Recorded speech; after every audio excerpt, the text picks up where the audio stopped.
చుమా. స్తోత్రం స్తోత్రం స్తోత్రం స్తోత్రం స్తోత్రం స్తోత్రం స్తోత్రం స్తోత్రం. హల్లెలూయా హల్లెలూయా హల్లెలూయా హల్లెలూయా హల్లెలూయా. స్తోత్రం స్తోత్రం స్తోత్రం స్తోత్రం తండ్రి. రక్షకుడా తండ్రి నీకు వందనములు. మహిమగల రాజా నీకు వందనములు. స్తుతులకు పాత్రుడా నీకు వందనములు. స్తోత్రాడైన దేవా నీకు వందనములు తండ్రి. మా జీవన ప్రదాత నీకు వందనములు తండ్రి. మాకు జీవం ఇచ్చిన దేవా నీకు వందనములు. మాకు స్వస్థతనిచ్చిన దేవా నీకు వందనములు. ఈ కష్టకాలంలో మాకు నడిపిస్తున్న దేవా నీకు వందనములు తండ్రి. అయా నీ నామంలో తండ్రి మహిమకరమైన జీవితాలు ఇస్తున్నందుకు నీకు వందనాలు అర్పించుకుంటున్నాను.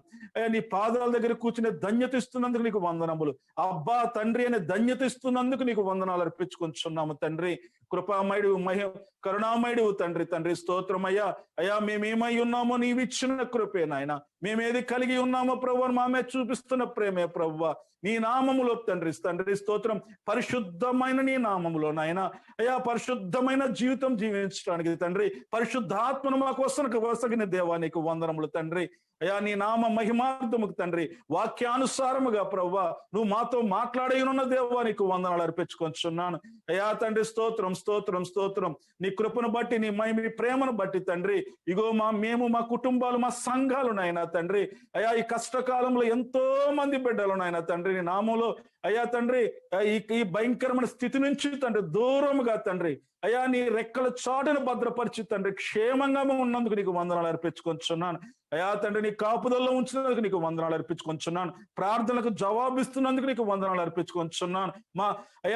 మేము చేసిన ప్రతి ప్రార్థన ప్రభువును విని ప్రభు తండ్రి స్తోత్రం అయ్యా నీ ఆశీర్వాదకరంగా మమ్మల్ని అందరిని ఉంచుతున్నందుకు నీకు వందనాలు అర్పించుకొంచున్నాను. అయ్యా తండ్రి మా బిడ్డల చదువుల్లో ఆరోగ్యముల్లో అయ్యా తండ్రి వాళ్ళ ఉద్యోగాల్లో నైనా తండ్రి ఆ ప్రతి విషయంలో ప్రభు నీ కాపుదల ప్రతి బిడ్డకి నువ్వు ఉంచుతున్నందుకు నీకు వందనాలు అర్పించుకొంచున్నాను.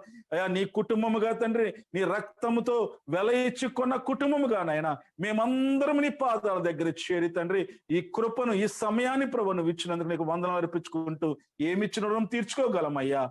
ఈ చిన్ని స్తుతి యాగాని ప్రభువా మా రక్షకుడు మా ప్రభు యేసుక్రీస్తు పరిశుద్ధ నామములో మీకే సమర్పిస్తున్నాము తండ్రి. Amen amen amen. Praise the lord. వచ్చిన ప్రతి ఒక్క బిడ్డకు కూడా ప్రభు యేసుక్రీస్తు నామములో ఆహ్వానిస్తున్నాం. మనమందరము కూడా అందరము కలిసి ఏకాత్మతో మనం అందరము కూడా ఆయన ప్రార్థించి ఆరాధించే భాగ్యాన్ని దేవుడు మనకి ఇచ్చాడు. పరిశుద్ధాత్మ దేవుడు మన మధ్యన సంచారం చేస్తున్నాడు. ప్రేమైన సహోదరి సహోదరుడా ఆ కృపను మనకిచ్చాడు. మరి ఆ పరిశుద్ధాత్మ దేవుడు మాట్లాడే ప్రతి మాట కూడా మన కోసం మన ఆశీర్వాద కోసం మన జీవితంలో కోసం మనం స్వీకరిద్దాం. ఎందుకంటే వాక్యము పరిశుద్ధాత్ముడిదే, వాక్యము ఆయనదే. కాబట్టి ఆయన చెప్తే మాత్రమే మనకు అర్థమవుతుంది. ఆయన చెప్తే మాత్రమే మనకి ఆ జీవ మార్గమును మనం తెలుసుకుంటాం, ఆ పరిశుద్ధ మార్గమును మనం తెలుసుకుంటాం. కాబట్టి ఆ పరిశుద్ధుడైన దేవుడు మన మధ్యలో ఉన్నాడు. కాబట్టి ఆయన మాట్లాడే ప్రతి మాటను కూడా మనం స్వీకరిద్దాం. ఎందుకంటే అది వ్యక్తిగతముగా ఒక్కొక్కరితోటి నీతోటి నాతోటి ప్రతి ఒక్కరితోటి మాట్లాడే దేవుడు ఆయన. ప్రతి ఒక్కరితోటి మాట్లాడే దేవుడు ఆయన. ఆయన మాటలు వింటే చాలు, ఆయన ఆజ్ఞల ప్రకారం జీవిస్తే చాలు, ఆయన మాట ప్రకారం వాక్య ప్రకారం జీవిస్తే చాలు. ప్రేమైన సహోదరి సోదరుడా ఆయన మన వెన్నంటే ఉంటాడు. మనకు ఇమ్మానుయేలు దేవుడుగా తోడుగా ఉండి నడిపించే దేవుడు ఆయన. కాబట్టి ఆయన మాటల ద్వారానే మన జీవితాలు సరిదిద్దుకుందాం. ఎందుకంటే వినుట వల్ల మాత్రమే విశ్వాసము కలుగును అనే గొప్ప మాటను మనం విన్నాం. వినుట వల్ల మాత్రమే విశ్వాసం కలుగును. ఆ విశ్వాసమే నిన్ను స్వస్థపరచును. ఆ విశ్వాసమే నీ శోధన నుంచి బయటపడవేస్తుంది. ఆ విశ్వాసమే నీ కష్టములకి ఓదార్పిస్తుంది. ఆ విశ్వాసమే నీ ఇంటిలో దేని గురించి నువ్వు బాధపడుతున్నావో, నీ కుటుంబం దేని గురించి దేంట్లో బలహీనంగా ఉందో, నువ్వు దేంట్లో బలహీనంగా ఉన్నావో తన కృపనిచ్చి బలపరిచేది ఆ విశ్వాసమే. ఎందుకంటే మనకు విశ్వాసము లేకుండా దేవునికి ఇష్టడై ఉండటం అసాధ్యము అని పరిశుద్ధ లేఖనం మనకు తెలియపరుస్తుంది. నిజమే కదా? విశ్వాసము లేకుండా దేవుడికి ఇష్టడై ఉండటం అసాధ్యము. ఆ విశ్వాసము లేకపోతే ఏ కార్యము కూడా దేవుడు మనలో జరిపించలేడు. కానీ ఆ విశ్వాసం ఎక్కడ దొరుకుతుంది? ఆ విశ్వాసము ఏ ప్రాంతంలో దొరుకుతుంది అంటే పరిశుద్ధ లేఖనం చెప్తుంది, వినుట వల్ల మాత్రమే విశ్వాసము కలుగుతుందట. అది క్రీస్తుని గురించి మాట వల్ల మాత్రమే కలుగుతుందట. దేవుని మాట వల్ల మాత్రమే కలుగుతుందట ప్రేమైన సహోదరి సహోదరుడా. మరి పరిశుద్ధ దేవుడు మనకు మాట్లాడే ప్రతి మాటని మనం ఆలకిద్దాం, విశ్వాసములో బలపడదాం. ఆ విశ్వాసము ద్వారానే ఈ లోకంలో ప్రతి స్థితిని మనం ఎదుర్కొందాం. ఎందుకంటే మనం జీవిస్తుంది అంచె దినములు, మనం జీవిస్తుంది చివరి దినములు, మనం జీవిస్తుంది కష్టకాలము, మనం జీవిస్తుంది శ్రమకాలము. బయటకు వెళితే ఏమవుతుందో తెలియదు. ఇంతవరకు చూసిన ప్రపంచం వేరు, ఇప్పటి నుంచి మనం చూస్తున్న ప్రపంచం వేరు. గొప్ప వాళ్ళు అనుకునే వాళ్ళు, గొప్ప గొప్ప స్థితిలో ఉన్న వాళ్ళు ఏమి చేయలేని స్థితిలోకి వచ్చేసారు ఈరోజు.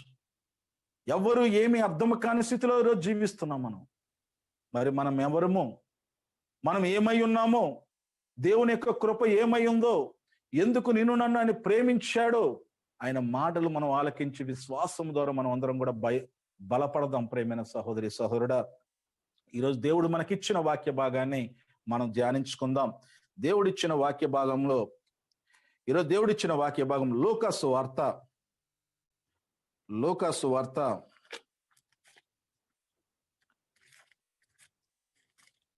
మీ దగ్గర బైబిల్ ఉంటే తప్పనిసరిగా తీయవలసిందిగా దేవుని పేరు మీట ప్రేమతో కోరుచున్నాను.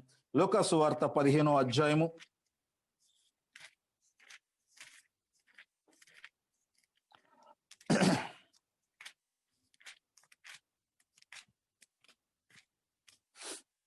లూకాసు వార్త 15వ అధ్యాయము 31వ వచనం. ఈరోజు దేవుడు మనతో మాట్లాడాలనుకున్న గొప్ప మాట లూకాసు వార్త 15వ అధ్యాయము 31వ వచనం. అందుకతడు, కుమారుడా, నీవెల్లప్పుడూ నాతో కూడా ఉన్నావు, నావన్నీయు నీవి. మరొకసారి లూకాసు వార్త 15వ అధ్యాయము 31వ వచనము దేవుడు ఈరోజు మనకిస్తున్న మాటగా, వాగ్దానముగా మనం స్వీకరిద్దాం. అందుకతడు, కుమారుడా, నీవెల్లప్పుడూ నాతో కూడా ఉన్నావు, నావన్నీ కూడా నీవి. ఈ పరిశుద్ధ వాక్యముని చిన్న ప్రార్థన చేసుకొని దేవుడే మనతో మాట్లాడాలని మన చిన్న ప్రార్థన. రక్షకుడా తండ్రి, వందనములు. నీవిచ్చిన ఈ పవిత్రమైన వాక్య భాగమును మేము ధ్యానిస్తుండగా మీరు మాతో మాట్లాడమని ప్రార్థన చేస్తున్నాను. మనుషులు మాట్లాడితే, ముఖ్యంగా నేను మాట్లాడితే అది వ్యర్థమైంది నాయన. మీరు మాట్లాడితే ఆశీర్వాదకరంగా ఉంటుంది ప్రభువా. మీరు మాట్లాడితే మారు మనసు వచ్చిద్ది నాయన. మీరు మాట్లాడితే నిత్య జీవ మార్గమును మేము తెలుసుకొని అందులో జీవిస్తాము తండ్రి. నన్ను మీ సిల్వ చాటును మరుగు చేసి మీరే మా అందరితో మాట్లాడమని మా రక్షకుడు మా ప్రభు యేసుక్రీస్తు అతి పరిశుద్ధ నామాన్ని బట్టి వేడుకుంటున్నాం తండ్రి. ఆమేన్, ఆమేన్, ఆమేన్. ప్రేమైన సహోదరి సహోదరుడా, ఈ వాక్య భాగం మనందరికీ తెలిసిందే. ఇది గొప్ప వాగ్దానముగా స్వీకరించే మాట. ఇది, నీవెల్లప్పుడూ నాతో కూడా ఉన్నావు, నావన్నీ కూడా నీదే. నీవెల్లప్పుడూ కూడా నాతో ఉన్నావు, నీవన్నీ కూడా నాతో కూడా ఉన్నావు, నావన్నీ కూడా నీవే అని ఈ పరిశుద్ధ మాటని మనము ఈరోజు ధ్యానించుకుందాం. ఎందుకంటే ప్రేమైన సహోదరి సహోదరుడా, ఈ గొప్ప వాగ్దానము తప్పిపోయిన కుమారుడు ఉపమానంలో నుంచి, తప్పిపోయిన కుమారుడు, చిన్న కుమారుడు తప్పిపోయి ఇచ్చిన ఆస్తినంతా కూడా పాడు చేసుకొని స్నేహితులతో లోకములో పడి తిరిగి, లోకాశల్లో తిరిగి అన్ని పాడు చేసుకొని అతను మళ్ళీ తిరిగి వచ్చినప్పుడు ఆ తండ్రి ఎంతో సంతోషించి, చనిపోయిన నా కుమారుడు బ్రతికి వచ్చాడు, తప్పిపోయిన నా కుమారుడు తిరిగి మళ్ళీ దొరికాడని గొప్ప విందు చేస్తున్నాడు ఆ తండ్రి. ఆ గొప్ప విందు చూస్తున్న పెద్ద కుమారుడు వచ్చి ఆ తండ్రిని అన్నప్పుడు ఆ తండ్రి ఇచ్చిన గొప్ప సమాధానము, నీవెప్పుడూ కూడా నాతో ఉన్నావు, నావన్నీ కూడా నీవే. ఈరోజు దేవుడు కూడా మనతోటి, నీతోటి మాట్లాడుతున్న మాట, నువ్వెప్పుడు కూడా నాతోనే ఉన్నావు, నాకున్న సమస్తము నీదే. నేను ఏది కలిగి ఉన్నానో, నేను దేంట్లో శక్తివంతముగా ఉన్నానో, నేను ఎవరినో, నాకే ఒక తండ్రిగా, నా వారసులుగా అది పొందుకునే అర్హత మీకే ఉంది అని దేవుడు చెప్తున్న మాట. ఎన్నో గొప్ప వాగ్దానాలు కన్నా ఈ గొప్ప వాగ్దానం ఇది. ఎందుకంటే ఎల్లప్పుడూ నీవు నాతో ఉన్నావని దేవుడు సాక్ష్యం చెప్తున్నాడు ఈరోజు. నావన్నీ కూడా నీవే, అవన్నీ కూడా. మరి ఆయనతో ఉన్నప్పుడు ఆయన ఏమనుకుంటున్నాడు మన గురించి? ఆయన దృష్టిలో మనం ఎవరము? ఆయన దృష్టిలో మన యొక్క స్థితి ఏమిటి? ఆయన యొక్క దృష్టిలో నిన్ను నన్ను ఏ రకమైన పరిస్థితుల్లో, ఏ రకమైన స్థానంలో ఆయన నిన్ను నన్ను ఉంచుతున్నాడు? ఎందుకని నేను అంటున్న మాట, మీరందరూ నా వాళ్ళే, మీరు ఎప్పుడు కూడా నాతోటే ఉంటున్నారు అంటున్న దేవుడు మనల్ని ఏ స్థితిలో ఉంచుతున్నాడు? ఆయన దృష్టిలో మనం ఏ పరిస్థితిలో మనం ఉంటున్నాం? ఒకసారి ద్వితీయోపదేశ కాండము 7వ అధ్యాయము, ద్వితీయోపదేశ కాండము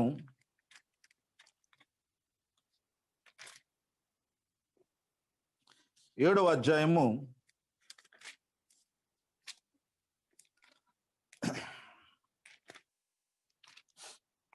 6వ వచనం. ద్వితీయోపదేశ కాండము 7వ అధ్యాయము 6వ వచనములో దేవుడు మనందరి గురించి చెప్తున్న మాట, నీవు నీ దేవుడైన యెహోవాకు ప్రతిష్ఠ జనము. నీ దేవుడైన యెహోవా భూమి మీదనున్న సమస్త జనుల కంటే నేను ఎక్కువగా ఎంచి నిన్ను తనకు స్వకీయ జనముగా ఏర్పాటు చేసుకునెను. ఆయన అంటే నీవెప్పుడు నాతో కూడా ఉన్నావు అంటే, ఆయనతో ఉండేవాళ్ళు ఎవరు? ఎల్లప్పుడూ ఆయన్ని అనుసరించే వాళ్ళు ఎవరు? ఎల్లప్పుడూ అంటే ఈ లోకం వరకే కాదు ప్రేమైన సహోదరి సోదరుడా, యుగ యుగముల వరకు ఆయనతో ఉండం మనము. యుగ యుగముల వరకు కూడా ఆయనతో జీవించాలి మనం. మరి ఎల్లప్పుడూ నువ్వు నాతో ఉన్నావు అనుకుంటున్న ఆయన మనల్ని ఎలాగంటున్నాడట, మీరు ఎవరు అనుకుంటున్నారు? మీరు నీవు నీ దేవుడైన యెహోవాకు ప్రతిష్ఠ జనము. నువ్వు ప్రతిష్ఠించబడిన జనాంగం. మనం ప్రతిష్ఠించుకోవడం అంటే, ప్రతిష్ఠించుకున్నాడు అంటే ఒక పనిని, ఒక హోదాని, ఒక స్థితిని నీకు ఇచ్చాడు. మన గుడి ప్రతిష్ఠ మనం చేస్తాం, ఆలయ ప్రతిష్ఠ చేస్తాం, మన చర్చి ప్రతిష్ఠ చేస్తారు. ప్రతిష్ఠించుకోవడం అంటే, ఇదిగో ఈ ఆలయంలో దేవుడైన యేసయ్యను మాత్రమే ఆరాధిస్తారు. ఈ ఆలయముల మీద దేవుడి కనుదృష్టి ఎల్లప్పుడూ ఉంటుంది. ఈ ఆలయములకు వచ్చే బిడ్డలు దేవుని బిడ్డలు అని అనబడతారు. ఈ ఆలయము దేవుడి ఆలయము అని ప్రతిష్ఠ చేస్తాం.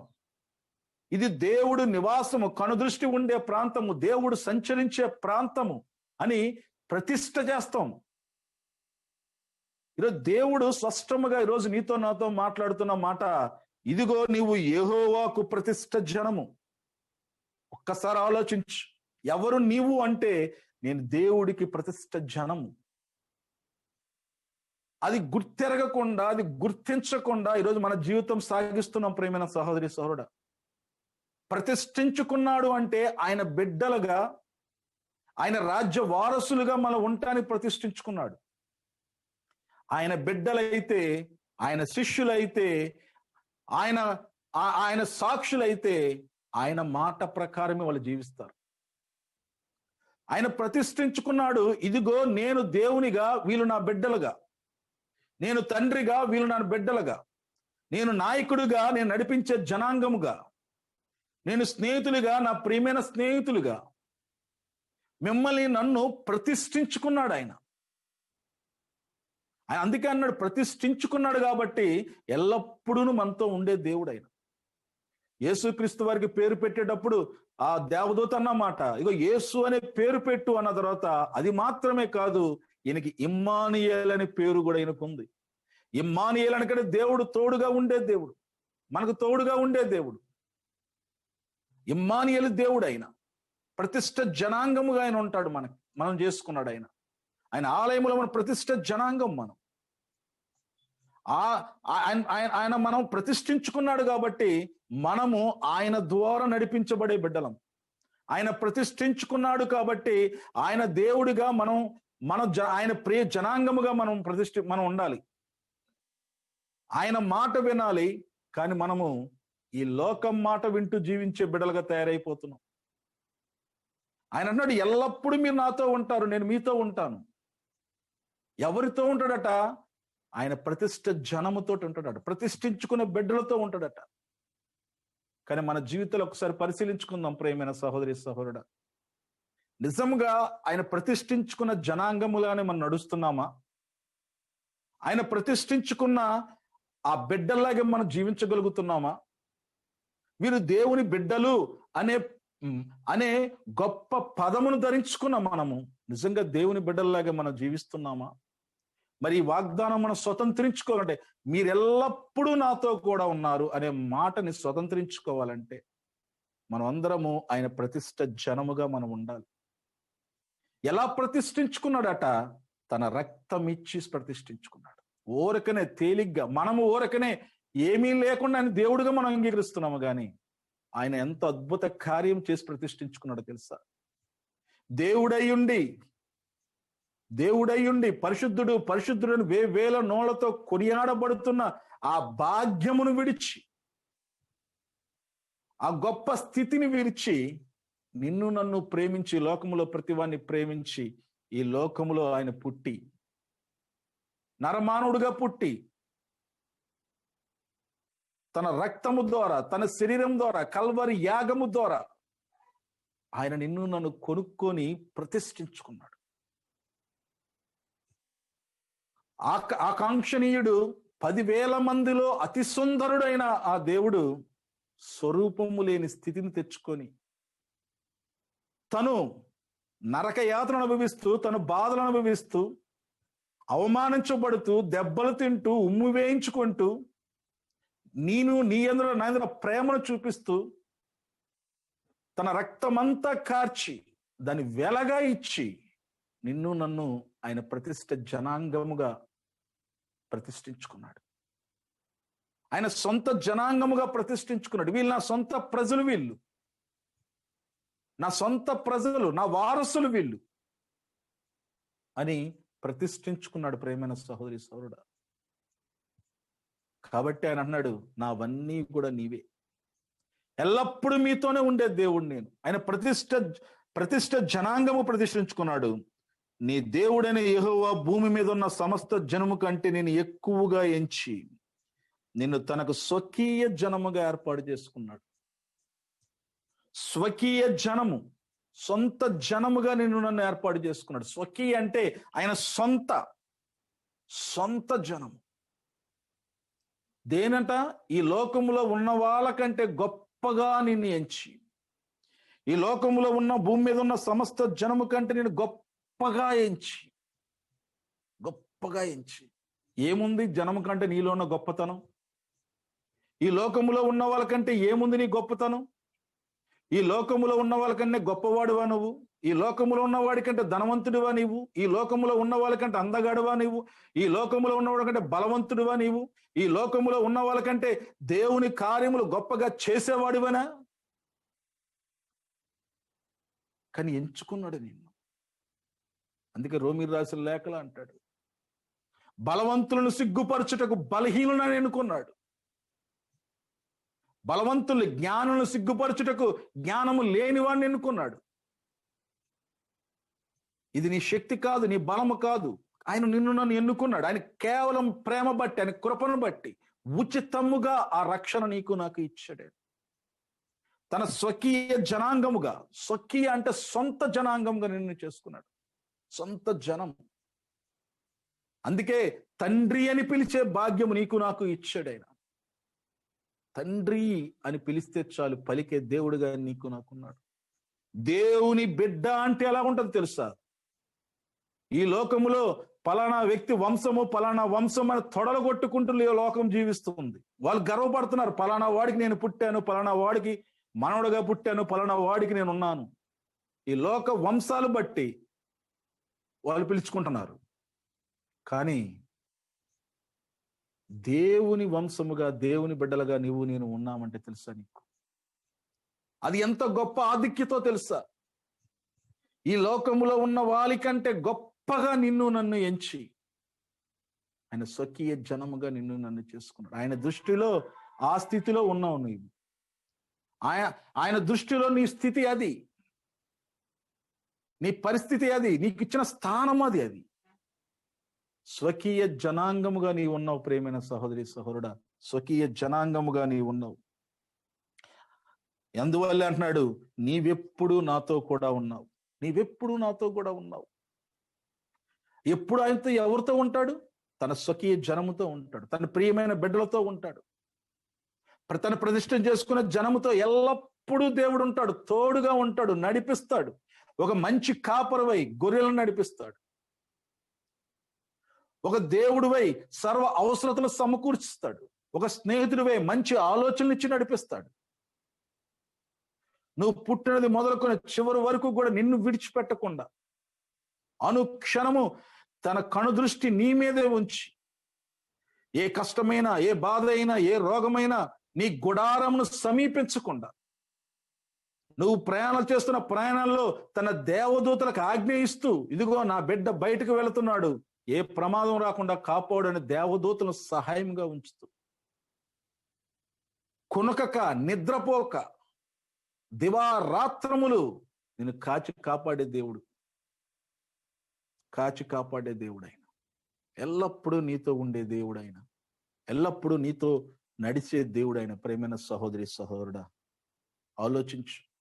నీ స్థితి ఏమిటో ఆయన దృష్టిలో నీవెవరవు, నీకున్న ఆధిక్యత ఏమిటో నువ్వు బహుగా గ్రహించిన బిడ్డవైతే, ఇదిగో ఆయనతో పాటు నడిచే బిడ్డగా నువ్వు ఉంటావు. ఆయన ఆజ్ఞల ప్రకారం జీవించే బిడ్డగా ఉంటావు. ఆయన ఆజ్ఞల ప్రకారము, ఆయన కట్టడల ప్రకారము, నియమాల ప్రకారము వాటి ప్రకారం జీవించే బిడ్డగా నువ్వు ఉంటావు.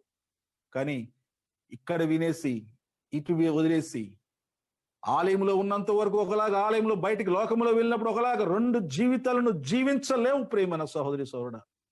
ఒకే జీవితం జీవిస్తావు, ఆయనను పోలిన జీవితం, ఆయన పోలి, క్రీస్తుని పోలిన జీవితం, క్రీస్తు మనసు కలిగిన జీవితం నువ్వు జీవిస్తావు. ఎందుకంటే నువ్వెవరివో తెలుసా, నీ ఆధిక్యత ఏంటో తెలుసా? ఆయన ప్రతిష్ఠ చేసుకున్న జనము నువ్వు స్వకీయ జనము, నువ్వు స్వకీయ జనము నువ్వు. ఎందుకంటే చాలా మంది అనుకుంటున్నారు, ఈ లోకం వరకు ఉంటే చాలు, ఇప్పుడు ఈ లోకం వరకే క్రీస్తు కదా అనుకుంటున్నారు. చాలా తప్పైన, ఆయన యుగముల వరకు నీకు దేవుడై ఉన్నాడు. 1 కొరింథీయులు 15వ అధ్యాయం 19వ వచనం.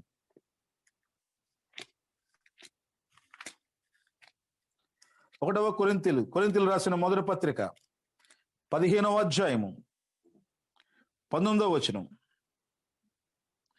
ఈ జీవిత కాలం మట్టుకే మనము క్రీస్తునందు నిరీక్షించిన వారమైన ఎడల మనుషులందరికంటే దౌర్భాగ్యమవుతాం. ఆయన అంటున్నాడు, ఎల్లప్పుడూ మీరు నాతో ఉంటారు అంటే, ఎల్లప్పుడూ అంటే ఈ లోకం వరకు నడిచేటప్పుడైనా, ఈ లోకం వరకు ఉన్నప్పుడైనా, ఈ జీవితం ఉన్నప్పుడు వరకేనా అనుకుంటే, ఈ లోకములో ఉన్న వాళ్ళకంటే దౌర్భాగ్యం అవుతాయి. ఎల్లప్పుడూ అంటే యుగ యుగములు ఆయన నీతో ఉండే దేవుడు.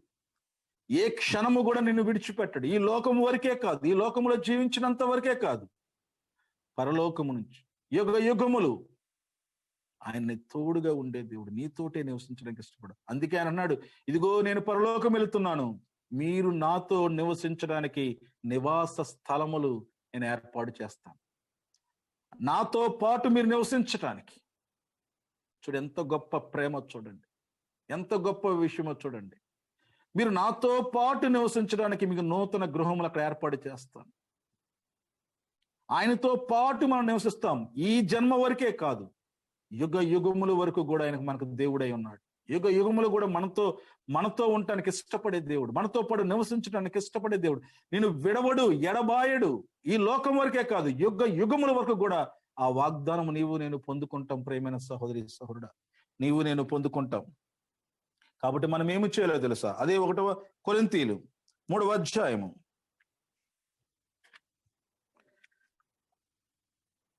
21వ వచనం నుండి, 3వ అధ్యాయము 21వ వచనం నుండి, కాబట్టి ఎవడను మనుషులందు అతిశయింపకూడదు, సమస్తము మీవి, పౌలైనను అపోలోయైనను కేఫాయనను లోకమైనను జీవమైనను మరణమైనను ప్రస్తుతమందున్నదేదైనను రాబోయైనను సమస్తము మీవే, మీరు క్రీస్తు వారు, క్రీస్తు దేవుని వాడు. దేవునికి స్తోత్రం. ఏది మనది? ఆయన స్పష్టముగా చెప్తున్నాడు. ఏది మనదంటే, ఇదిగో ఈ లోకములో ఉన్న పౌలైనను అపోలో అయినను కేఫాయినను, లోకమైనను, జీవమైనను, మరణమైనను, ప్రస్తుతం ఉన్నవైనను, రాబోతున్నవైనను, ఇవన్నీ సమస్తము మీవే, మీ గురించి చేసింది ఆయన. ఈ సృష్టిలో సర్వస్వము నీ గురించి చేసిందే. మొట్టమొదటిసారిగా సృష్టిని మొత్తము చేసి తర్వాత మానవుని చేశాడు. మానవుడికి ఏది అవసరమో, ఏది కావాలో సర్వస్వము సృష్టించి తర్వాత మానవుని చేసి ఈ సృష్టిని నువ్వు ఏలుకో, ఈ సృష్టిని నువ్వు పరిపాలించు, ఈ సృష్టిని లోబర్చుకో, ఈ సృష్టిని నువ్వు ఆనందకరముగా చేసుకొని దేవుడు ఆదాముకి ఆ రోజు చెప్పి ఉన్నాడు. ప్రేమైన సోదరుడు, సమస్తము మన గురించి చేయబడింది. ఇప్పుడున్న గొప్ప గొప్ప బోధకులు అవ్వచ్చు, గొప్ప గొప్ప వాళ్ళు అవ్వచ్చు, వీళ్ళందరూ మన గురించి చేసింది, వీళ్ళందరూ మన కోసం ఇచ్చింది, దైవ సేవకులందరూ కూడా. కానీ మనము మనుషులు యందు అతిశయించకూడదు, మనుషులు ఘనపరచకూడదు. మనకి ఏదైనా కలిగి ఉన్నాము అంటే అది ఆయన ఇచ్చిన కృపే. మనం ఏదైనా మనం పొందుకున్నామంటే ఆయన ఇచ్చిన కృపే. నీ ఉద్యోగము, నీ జీవము, నీ ఆరోగ్యము, నీ జీవనోపాధి, నీకు ఇచ్చిన బిడ్డలు, నీకు ఇచ్చిన ఐశ్వర్యము, ఇవన్నీ కూడా ఆయన వల్ల నువ్వు పొందుకున్నావు. ఆయన గణపరచాలి. కానీ ఈ లోకములో మనుషులైనను మరి దేనినైనను గణపరిచే బిడ్డగా నువ్వు ఉండకూడదు. మరి ప్రేమైన సహోదరి సోదరుడు, సమస్తము నీవే.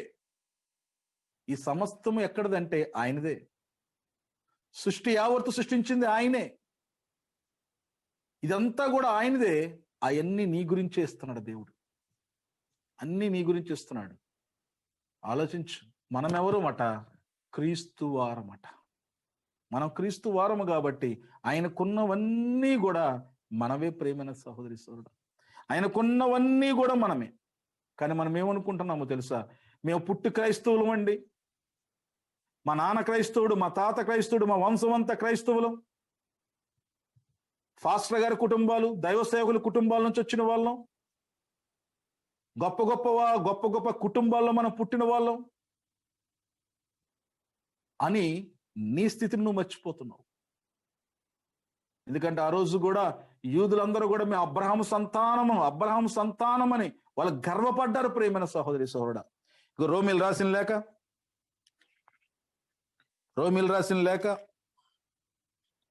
9వ అధ్యాయము,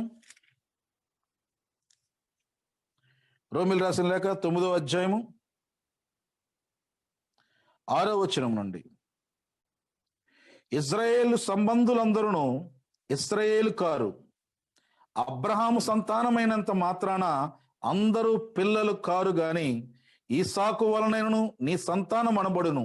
అనగా శరీర సంబంధులైన పిల్లలు దేవుని పిల్లలు కారు గాని వాగ్దాన సంబంధమైన పిల్లలే దేవుని సంతానమని ఎంచబడుదును. ఆ వాగ్దాన రూపమైన వాక్యము ఇదే. అబ్రహాము సంతానమైనంత మాత్రాన, ఇజ్రాయేల్ అయినంత మాత్రాన మీరు దేవుని పిల్లలు కారు అని ఆ రోజు ఎలా చెప్పాడో, ఈ రోజు నువ్వు క్రైస్తవు అని పేరు పెట్టుకున్నంత మాత్రాన, నువ్వు చర్చికి వెళ్తున్నంత మాత్రాన, నువ్వు క్రైస్తవుడిగా జీవించినంత పేరు కొరకు నామములో జీవించినంత మాత్రాన నువ్వు దేవుని పిల్లలు కావు. శరీర సంబంధమైన పిల్లలు నా పిల్లలు కాదు అంటున్నాడు ఆయన.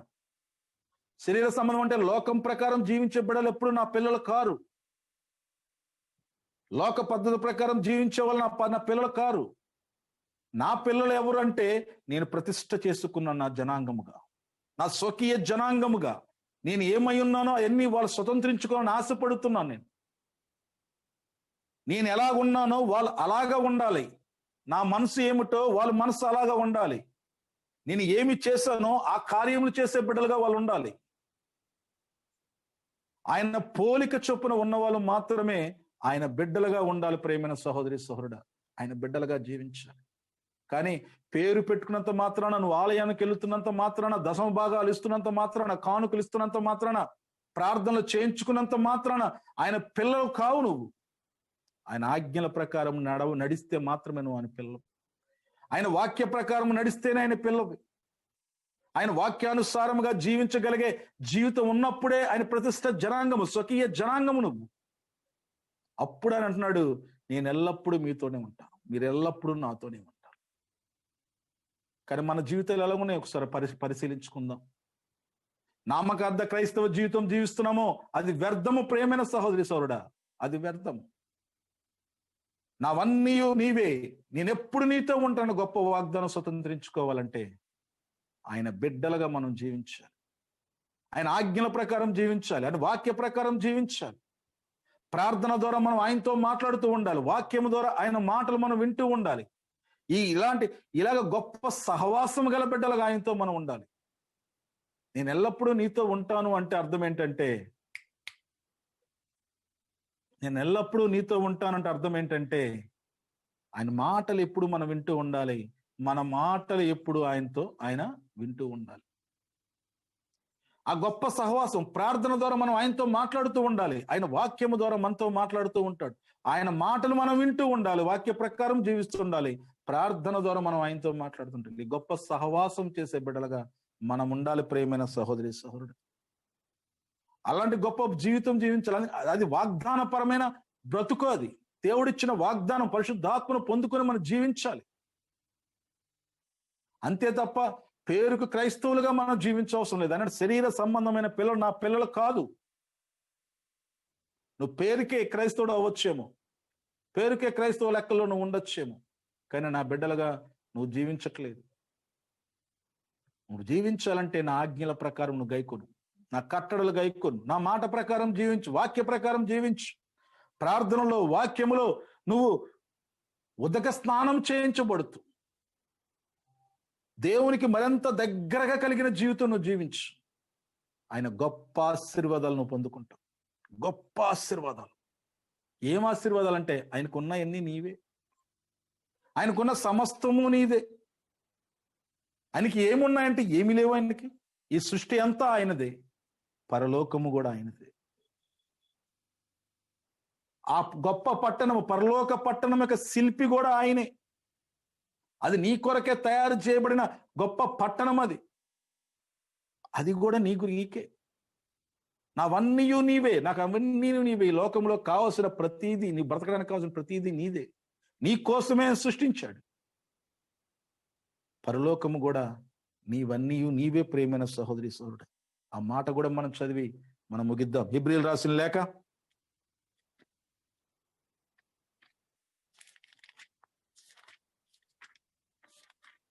11వ అధ్యాయము. హెబ్రీయులు రాసిన లేఖ 11వ అధ్యాయము 10వ వచనం. ఏలైనగా దేవుడు దేనికి శిల్పియు నిర్మాణకుడై ఉండెనో ఆ పునాదులు గల ఆ పట్టణము కొరకు అబ్రహాము ఎదురు చూస్తుండెను. చూడండి, అబ్రహాం బ్రతికిన దినాలన్నీ కూడా, ఎన్ని ఇచ్చినా కూడా దేవుడికి ఇచ్చిన అత్యున్నతమైన విలువ కలిగిన అమూల్యమైన ఆ గొప్ప వాగ్దానం కొరకు, ఆ పట్టణం కొరకు ఎదురు చూస్తున్నాడు. ఎందుకంటే అది కూడా నాదే, దాన్ని కూడా నేను స్వతంత్రించుకోవాలి, దాన్ని కూడా స్వతంత్రించుకోవాలట. ఆ 11వ అధ్యాయంలో విశ్వాస వీరులు గుండా రాసుకొస్తూ 13వ వచనం రాస్తున్నాడు. చూడండి, వీరందరూ ఆ వాగ్దాన ఫలమును అనుభవించకపోయినను దూరము నుండి వందనము చేసి తన భూమి మీద పరదేశులము యాత్రులమే ఉన్నామని ఒప్పుకొని విశ్వాసము గలవారే మృతి పొందిరి. ఇది క్రైస్తవ జీవితం. ఇది క్రైస్తవ జీవితం. ఈ లోకములో మనం పరదేశులుగా ఉన్నాం. మనకి ఈ లోకము సొంతము కాదు.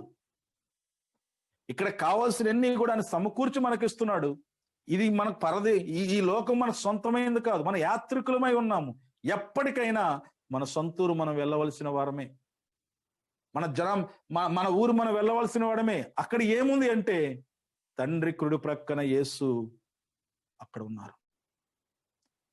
కింద వాటిని, ఈ లోకంలో వాటిని మీరు వెతకొద్దు, పైనున్న వాటినే మీరు వెతుకుడని పరిశుద్ధ గ్రంథం చెప్పబడింది. పైన ఏముందంటే క్రీస్తు ఉన్నాడు. ఎందుకంటే ఆయనతో పాటు నిరంతరము నివసించే కృప, ప్రభుతో పాటు నివసించే కృప, దాన్ని స్వతంత్రించుకోవాలి. నావన్నీ నీవే. ప్రేమైన సహోదరి సహోదరుడా, ఆయన ఆశ్చర్యకరుడు, ఆలోచనకర్త, సమాధానానికి అధిపతి, బలవంతుడైన దేవుడు. మరి ఆయనకున్న గుణాలన్నీ కూడా నీ గురించే. అద్భుత కార్యములు నీ అందు చేసే దేవుడు, మంచి ఆలోచనకర్తగా ఆలోచన చెప్పి నడిపించే దేవుడు, సమాధానకర స్థితిలో నిన్ను నన్ను జీవింపజేసే దేవుడు, నీవు ఎక్కడ బలహీనంగా ఉన్నావో అక్కడ బలం ఇచ్చే బలవంతుడైన దేవుడు, నిత్యుడగు తండ్రి నీతో పాటు ఎల్లప్పుడూ నిత్యముగా నిత్యుడగు తండ్రి అయిన నివసించే దేవుడు. అవన్నీ కూడా నువ్వు నేను స్వతంత్రించుకోవాలి ప్రియమైన సహోదరి సహోదరుడు. కాబట్టి దేవుడిచ్చిన వాగ్దానాన్ని మనం స్వతంత్రించుకుందాం. దేవుడిచ్చిన వాగ్దానం, నీవెప్పుడు నాతోనే ఉన్నావు, నావన్నీ నీవే, నువ్వెల్లప్పుడూ నాతోనే ఉన్నావు. ఇది నీ గురించే ఈరోజు దేవుడు మాట్లాడుతున్నాడు. నువ్వెల్లప్పుడూ నాతోనే ఉన్నావు, నువ్వు నా బిడ్డవి, నా ప్రతిష్ఠ జనాంగవి, నా స్వకీయ జనాంగవు, నువ్వు నా స్వకీయ జనం, నా ప్రియమైన బిడ్డవి నువ్వు. నేను ఎల్లప్పుడూ నీతో ఉంటాను, నువ్వు ఎల్లప్పుడూ నాతో ఉండే బిడ్డవి. నువ్వు దేనికి భయపడవద్దు. ఈ కష్టకాలంలో ఏ పరిస్థితిలో కూడా నువ్వు భయపడవద్దు. నువ్వు ధైర్యంగా కలిగి ఉండు. నా దేవుడు నాకు తోడుగా ఉన్నాడు, నేను దేవుని బిడ్డను, ఎల్లప్పుడూ నాతో పాటు నివసించడానికి ఇష్టపడిన దేవుడు నాతో ఉన్నాడు. ఆయన ఈ సృష్టిని సృష్టించిన దేవుడు, సర్వశక్తివంతమైన దేవుడు నాతోని ఉన్నాడు అని నువ్వు ధైర్యం కలిగి నువ్వు జీవించాలి ప్రియమైన సహోదరి సోదరుడా. ఈ వాగ్దానాన్ని స్వతంత్రించుకో. ఈ వాగ్దాన ప్రకారం నువ్వు జీవించు. ఈ వాగ్దానాన్ని పట్టుకొని నువ్వు ఈ లోకంలో విజయుడిగా జీవించు. పరిశుద్ధాత్ముడు ఎల్లప్పుడూ నీకు తోడుగా ఉంటాడు. ఒక ఆలోచనకర్తగా, అద్భుతాలు చేసే దేవుడుగా, సమాధానకర్తగా నీకు ఎల్లప్పుడూ తోడుగా ఉండి నడిపించే దేవుడు. అమూల్యమైన ఆ పట్టణాన్ని మనం స్వతంత్రించుకుని బిడ్డలుగా మనం ఈ లోకంలో జీవించాలి. ఈ లోకంలో మామూలు వ్యక్తులము కాదు. మనం మామూలుగా ఈ లోకంలో ఏదో పుట్టాము, పెరిగాము, చనిపోయామనే బిడ్డలము కాదు. మనం అమూల్యమైన జీవితం నీకు నాకు ఇచ్చాడే. తన పరిశుద్ధమైన రక్తంతో నిన్ను నన్ను కొని ప్రతిష్ఠించుకున్నాడు తన బిడ్డగా నిన్ను. మరి ప్రేమైన సహోదరి సోదరుడా, ఆ తండ్రి ప్రేమను ఒకసారి చూడు. ఒకవేళ ఎంతకాలం నువ్వు తప్పిపోయి లోకములో ఉన్నావేమో ఒకసారి ఆలోచించు. దేవుని బిడ్డగా ఈ రోజు నుంచి జీవిద్దాం. నీవెవరు, నేనెవరు పరిపూర్ణంగా అర్థం చేసుకొని జీవిద్దాం. దేవుని బిడ్డలం మేము. బలవంతుడైన దేవుని బిడ్డను నేను, సమాధాన అధిపతి అయిన దేవుని బిడ్డను నేను, ఆలోచనకర్త యొక్క దేవుని బిడ్డను నేను, ఆశ్చర్యకార్యములు చేసే దేవుని బిడ్డను నేను. నిత్యుడగు తండ్రి, పరలోకము అధిపతి, పరలోక సింహాసనాధిపతి, తను ఆ నిత్యుడగు తండ్రి యొక్క కుమార్తెను నేను. ఇది మన స్థితి. ఒక్కసారి ఆలోచించు. మన దేవుడు రోషం గల దేవుడు, గొప్ప దేవుడు, ప్రేమ కలిగిన దేవుడు. ఆయన మనల్ని ఏ స్థితిలో ఉంచుతున్నాడో, ఏ స్థితి ఇస్తున్నాడో బహుగా గ్రహించిన బిడ్డలమైతే ఈ లోకములో ఆధిక్యతతో అన్ని స్వతంత్రించుకుంటాం. మనం దేవుడిచ్చిన సర్వస్వాన్ని స్వతంత్రించుకుంటాం. గొప్ప బిడ్డలుగా ఈ లోకములో మనం జీవిద్దాం. ఆయన నామకార్థ క్రైస్తవం వద్దు ప్రియమైన సహోదరి సహోదరు. పేరుకే క్రైస్తవ జీవితం వద్దు. ఎందుకంటే శారీరక ప్రకారం పుట్టిన వాళ్ళు నా బిడ్డలు కాదు అని స్పష్టంగా దేవుడు ఈరోజు మనతో మాట్లాడాడు. ఆయన రక్తం ఇచ్చి వెల ఇచ్చి కొనిపడిన బిడ్డలు మాత్రమే ఆయన బిడ్డలు, ప్రతిష్ఠించుకున్న బిడ్డలు మాత్రమే ఆయన బిడ్డలు, స్వకీయ జనాంగం గల బిడ్డలు ఆయన బిడ్డలు. కాబట్టి ఆయన బిడ్డలుగానే మనం జీవిద్దాం. ఈ లోకములో ఉన్న ఈ లోకాన్ని, ఈ లోకంలో ఉన్న వాటిని దేనిని కూడా మనం ప్రేమించకుండా, దేన్ని కూడా చూడకుండా సాతాన్ని జయిద్దాం. మన తండ్రి యేసు క్రీస్తు వారు ఎలా సాతాన్ని జయించాడో అదే విధముగా మనం కూడా పరిశుద్ధాత్మ శక్తితోటి, దేవుడిచ్చిన కృపతోటి సాతాన్ని జయించి పరలోకాన్ని స్వతంత్రించుకుందాం. మన పరలోక పౌరులం, పరలోకాన్ని స్వతంత్రించుకుందాం. ప్రేమైన సహోదరి సోదరుడు, దేవుడిచ్చిన వాగ్దానాన్ని స్వతంత్రించుకుందాం. మనందరం ఈరోజు మన స్థితి ఏమిటో గుర్తెరిగి, మన పరిస్థితి ఏమిటో గుర్తెరిగి, మన జీవితాలు సరిదిద్దుకొని, దేవుడికి ఇష్టం లేని కార్యాలు మనలో, మన కుటుంబాల్లో ఉంటే వాటిని తొలగించుకొని నిజమైన దేవుని బిడ్డగా, ఆయన ప్రతిష్ఠ జనాంగముగా, స్వకీయ జనముగా మనం అందరం కూడా ఈ లోకంలో జీవిద్దాం. ఆయన ఇచ్చిన వాగ్దానం, మీరెప్పుడు నా వారే, నేను ఎప్పుడు నీతోనే ఉంటా, నావన్నీ కూడా మీవే అనే వాగ్దానం మనం స్వతంత్రించుకొని ఈ లోకంలో జీవిద్దాం.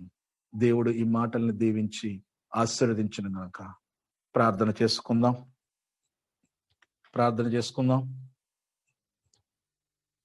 కృపాసత్య సంపన్నుడా, రక్షకుడైన దేవానికి వందనములు. ప్రేగల దేవానికి వందనములు. ప్రభువా, నీవెల్లప్పుడూ నాతో కూడా ఉన్నావు, నావన్నీ నీవే అని నువ్వు పలికిన ఆ గొప్ప మాటను బట్టి, ఆ ఆదరణ వాక్యాన్ని బట్టి ప్రభా, ప్రేమగల వాక్యాన్ని బట్టి నీకు వందనాలు అర్పించుకుంటున్నాను ప్రభా. నువ్వు మాట్లాడితే అది వ్యర్థము కాదు నాయన. మేము బలహీనులుగా ఈ లోకములో ఉంటున్నావేమో ప్రభా, బలపరిచే ప్రభా నువ్వు గొప్ప మాటను మాకు ఇచ్చావు. మేమెవరమో, మా స్థితి ఏమిటో ప్రభా మేము బహుగా గుర్తెరిగేటట్టు కృప చూపించండి. నువ్వు మమ్మల్ని ప్రతిష్ఠించుకున్న జనాంగముగా ఉండాలని కోరుకుంటున్నావు, నీ స్వకీయ జనాంగముగా ఉండాలని కోరుకుంటున్నావు తండ్రి. ప్రభా తండ్రి స్తోత్రం. ఎంత గొప్ప దేవుడు నాయన తండ్రి. ఎందుకు పనికిరాని మమ్మల్ని ప్రభా నీ రక్తం ఇచ్చి అయ్యా వెలగా ఇచ్చుకొని నాయన నీ బిడ్డలుగా ప్రతిష్ఠించుకున్న గొప్ప మాటను బట్టి నీకు వందనాలు అర్పించుకుంటున్నాం. గొప్ప స్థితిని బట్టి నీకు వందనాలు అర్పించుకుంటున్నాం. మా దగ్గర ఏముంది ప్రభా తండ్రి? మా దగ్గర ఏమీ లేదు నాయన తండ్రి. కానీ ప్రభు ఇదిగో నాయన నీవిచ్చిన ఈ స్థితిని బట్టి, నీవిచ్చిన ఈ శక్తిని బట్టి, నీవిచ్చిన ఈ బలమును బట్టి, నీవిచ్చిన ఈ సమాధాన స్థితిని బట్టి, నీవిచ్చిన వాక్యాన్ని బట్టి ప్రభా, నీవిచ్చిన వాగ్దానాన్ని స్వతంత్రించుకొని ప్రభా ఈ లోకమును స్వతంత్రించుకుంటూ నాయన లోకాధిపతి అయిన సాతాన్ని ప్రభా నీ వలె అనగదొక్కుతూ నాయన నీ గొప్ప వాగ్దానము ఆ దేనికి శిల్పి నిర్మాణికుడై ఉన్నాడో ప్రభా గొప్ప పట్టణము స్వతంత్రించుకునే కృపను మా అందరికి దయచేయమని, ఈ లోకములో ఏ కష్టమైన, ఏ శ్రమ అయినా ప్రభా, ఏ రోగమైన ప్రభు మా గుడారాలకి మాకు దరి చేరకుండా నీ జనాంగముగా నీవే ఆశ్రయమై, నీవే కోటై, నీవే దుర్గమై, నీవే శైలమై కాపాడే దేవుడు కాబట్టి మమ్మల్ని అందరినీ మరొకసారి నీ చేతికి అప్పగించుకుంటూ నీ రక్షణలో, నీ కృపలో మమ్మల్ని అందరినీ భద్రపరిచి నడిపించమని, మేమేమై ఉన్నామో బహుగా గుర్తెరిగి నిజమైన నీ బిడ్డలుగా జీవించడానికి కృప చూపించమని మా రక్షకుడు మా ప్రభు యేసుక్రీస్తు అతి పరిశుద్ధ నామాన్ని బట్టి వేడుకొంచున్నాము తండ్రి. ఆమేన్, ఆమేన్, ఆమేన్. మీ అందరికి కూడా ప్రభు అయిన యేసుక్రీస్తు నామములో నా వందనాలు తెలియపరుచుకుంటున్నాను.